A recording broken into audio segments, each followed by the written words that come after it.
केवट राज का प्रश्न अप्रत्याशित था। उसे संतुष्ट करने का यही अर्थ हो सकता था कि देवव्रत अपने भविष्य का भी बलिदान कर दे, किंतु पितृभक्त देवव्रत इससे जरा भी विचलित नहीं हुए। गंभीर स्वर में उन्होंने कहा, मैं जीवन भर विवाह ही नहीं करूंगा, आजन्म ब्रह्मचारी रहूंगा, मेरे संतान ही नहीं होगी।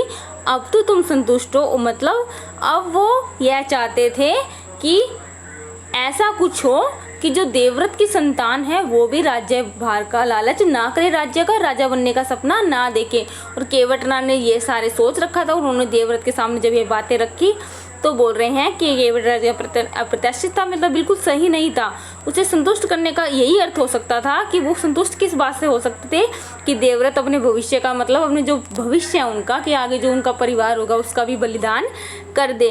किंतु पितृभक्त देवव्रत इससे जरा भी विचलित भी नहीं हुए। जो पिता के भक्त थे तो देवव्रत, और इस बात से बिल्कुल भी विचलित नहीं हुए, उनका मन नहीं डिगा। और उन्होंने गंभीर स्वर में कह दिया, एकदम सीरियस होकर बोल दिया उन्होंने कि मैं जीवन भर विवाह ही न करूंगा और न ही मेरे संतान होगी और न उसे राज्य का लालच होगा, मेरे संतान ही नहीं। अब तो तुम संतुष्ट हो, केवट राज कह दिया, अब तो आप संतुष्ट है, अब तो आपको किसी बात की चिंता नहीं है कि आप अपनी पुत्री का विवाह राजा शांतनु से कर सकते हैं। अब तो किसी को आशा न थी कि तरुण कुमार ऐसी कठोर प्रतिज्ञा लेंगे। देवव्रत ने भयंकर प्रतिज्ञा की थी, इसलिए उन दिन से उनका नाम ही भीष्म पड़ गया। केवट राज ने सानंद अपनी पुत्री को देवव्रत के साथ विदा किया।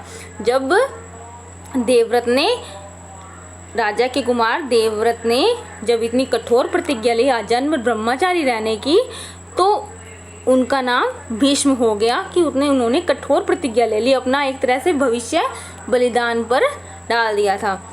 उसके बाद ऐसी प्रतिज्ञा लेने के बाद केवट राज ने अपनी आनंद के साथ अपनी पुत्री का देवव्रत के साथ विवाह, देवव्रत के साथ भेज दिया उन्हें और शांतनु के साथ उनकी शादी कर दी।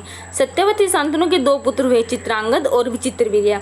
शांतनु के देहावसान पर चित्रांगद हस्तिनापुर के सिंहासन पर बैठे और उनके युद्ध में मारे जाने पर विचित्रवीर्य, वो कह रहे हैं कि सत्यवती शांतनु का विवाह हो गया और उनके 2 पुत्र हुए, चित्रांगद और विचित्रवीर्य। शांतनु के देहावसान पर चित्रांगद हस्तिनापुर के सिंहासन पर बैठे, यानी जो शांतनु के देहावसान उनकी मृत्यु हो गई, उसके बाद चित्रांगद जो उनके बड़े बेटे थे वो हस्तिनापुर के सिंहासन पर बैठ गए और उनके युद्ध में मारे जाने पर, मतलब युद्ध में उनकी आकस्मिक मृत्यु हो गई थी। उसके बाद उनके जो छोटे भाई थे विचित्रवीर्य, वो गद्दी पर बैठे। विचित्रवीर्य की 2 रानियां थी, अंबिका और अंबालिका। अंबिका के पुत्र थे धृतराष्ट्र और अंबालिका के पुत्र थे पांडु। धृतराष्ट्र के पुत्र कौरव कहलाए और पांडु के पांडव। महात्मा भीष्म शांतनु के बाद से कुरुक्षेत्र युद्ध का अंत होने तक उस विशाल राजवंश के सामान्य कुल नायक और पूज्य बने रहे। शांतनु के बाद कुरुवंश का क्रम यह रहा।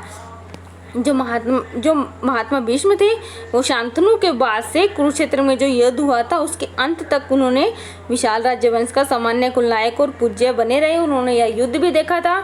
और शांतनु के बाद कुरुवंश का क्रम जो है वो यह रहा कि शांतनु की 2 रानियां थी, गंगा और सत्यवती। गंगा से जैसे कि आप जानते हैं कि देवव्रत पुत्र हुआ था और सत्यवती से चित्रांगद और विचित्रवीर्य। चित्रांगद की मृत्यु युद्ध में हो चुकी थी, कोई युद्ध में आकस्मिक मृत्यु हो चुकी थी। उसके बाद विचित्रवीर्य गद्दी पर बैठे, उनकी 2 रानियां थी, अंबिका और अंबालिका। अंबिका से धृतराष्ट्र हुए और धृतराष्ट्र से कौरव हुए, और जो अंबालिका थी उससे पांडु हुए और पांडु से पांडव हुए। उनके बच्चे पांडव कहलाए और धृतराष्ट्र के बच्चे कौरव कहलाए। तो आज हमारा चैप्टर भीष्म प्रतिज्ञा खत्म होता है।